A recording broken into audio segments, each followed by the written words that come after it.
अन्नदानाचं काय महत्व आहे हे सगळं त्यांनी आपल्या या प्रतिनिधीतून भाषण केले। भोजन दिलं आम्हाला। त्यांनी पण सांगितलं की बा संस्कार काय आहे, संस्कारामध्ये आपण काय शिकायला पाहिजे आणि आपल्या जनसेवेचे अन्नदानाचं काय महत्व आहे हे सगळं त्यांनी आपल्या या प्रतिनिधीतून भाषण केलं। चांगल्या प्रकारे सहाय्य केलेले, त्यांनी 7 लाखाचंही आपल्या इथं दान केलेले, आपल्या महाराजांच्या कार्यक्रमामध्ये सहभागी झाले आहेत आणि चांगल्या प्रकारे त्यांनी सहाय्य केलेले।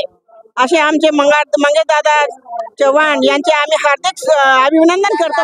भोजन दिलं आम्हाला, भरपूर आम्हाला आनंद पाहिजे बा दादांची।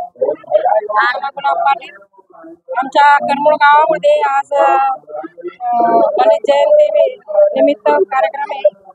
त्याच्यामध्ये रात्री कार्यक्रमाला प्रतिभाताई पाटील पण हजर होत्या आणि आता त्यांच्या मंगेशदादा चव्हाण आणि ताईंकडनं आम्हाला भोजन दिलेलं आहे। ते असेच एकदम उत्कृष्ट काम करतात, त्यांच्याकरता आम्हाला एकदम आम्ही अभिमान आहे त्यांचा आम्हाला।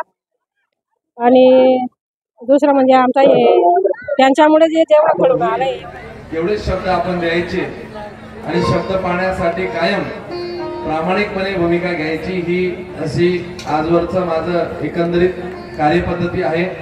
हे सगळं चाळीसगावकरांना माहितीच आहे, परंतु आज त्यापेक्षाही मोठा योग आज बाबाजी तुमचा आणि या सगळ्या लोकांचा दर्शनाचा आला।